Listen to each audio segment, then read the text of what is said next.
What is going on, guys? Welcome back to another video. And hey, put down the pitchforks, set aside the torches. I know I've been gone for a little bit of time now, but I promise it is within good reason. About a month ago, I had to get some neck surgery taken care of.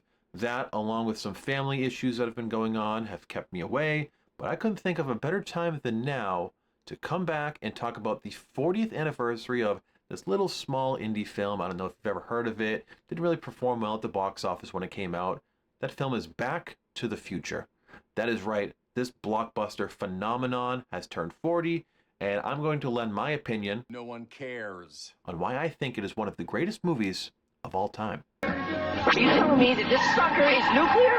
Precisely. Michael J. Fox. Whoa, this is heavy. Christopher Lloyd. There's that word again, heavy.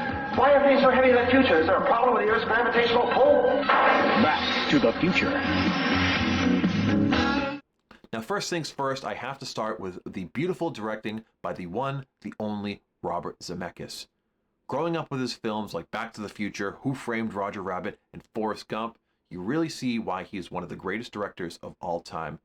From a technological standpoint, some of the visual and practical effects that he's able to do and create really ropes you in to making you feel like you are a part of this movie. He is one of the main reasons why I grew up loving film and wanted to get into the film industry, and it is on full display with what you see in this film. This film really has that timeless kind of feel to it, with the visual and practical effects that really, like I said, just rope you in from the opening kind of sequence. This film is so iconic, with everything from the DeLorean, talk about one of the most famous movie cars and props of all time. Michael J. Fox plays Marty McFly, a 17-year-old high school student who is sent back in time accidentally, where he meets his parents, and he kind of interferes on how they meet. He needs to get back to the year 1985 without messing things up permanently, erasing him from existence.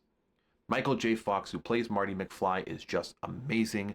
Eric Stoltz was originally supposed to play Marty McFly, but he was fired due to his weird method acting, and you really have to think. Talk about one of your great Hollywood what-ifs. What if Eric Stoltz was Marty McFly? Would this film be as talked about as it was now? Probably not. I've seen some of the footage, and I've heard what some of the cast has said about Eric Stoltz, and it just seems very odd. It would have kind of made this film a lot more dark, and I feel like the tone of this movie now is just perfect. Christopher Lloyd, who plays Dr. Emmett Brown, is one of my personal favorite movie characters of all time. Just his zany quirkiness and his overall just love of science and time travel really ropes you into this movie. The relationship of Marty and Doc is kind of weird. We don't know why these two know each other, but it just works. So much of this movie just works. You really don't think about it. From a logical standpoint, does it make sense? Hell no. Do we love it? Hell yes. My calculations are correct. When this baby hits 88 miles per hour, you're gonna see some serious shit. I, of course, have to mention some of the other great characters. We have George McFly, played by the great Crispin Glover, Leah Thompson, who plays Lorraine, Marty's mom, and the great Tom Wilson, who plays Biff Tannen, the antagonist of the film. And he is so amazing in this film, because if you see him outside of this film on stage doing a stand-up or singing, he sounds such like a down-to-earth kind of fun guy, and then plays this menacing kind of jackass within the movie.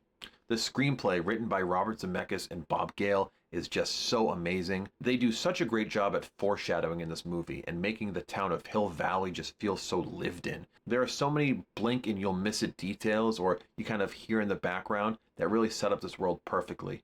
Like in the opening scene when you hear the newscaster talking about lost plutonium, and then the visual on the screen of seeing the box of plutonium. That just sets up this film so well, and it doesn't beat you over the head with it. It really makes you think, which I really, really love.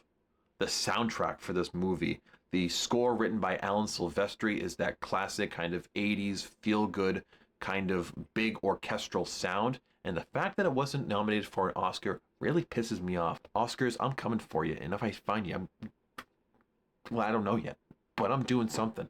And I have to talk about the great Huey Lewis and the News, who makes a cameo in this film. Huey, I love ya. The two songs, Back in Time and Power of Love, are just iconic, top to bottom. this film works so well, and it's a film that I feel like everyone has seen or has at least talked about once in their life. This is right up there with movies like Star Wars, Jaws, that are just perfect. Guys, let me know down below the first time you saw Back to the Future. Let me know if you loved this film, if you disliked the film. Let me know what you think of the sequels, and should we cover them here on the channel. Like always, guys, I can't wait to hear from you. I love you all, and I will see you next time.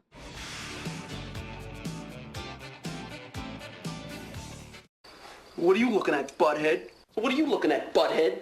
So what's it to you, butthead?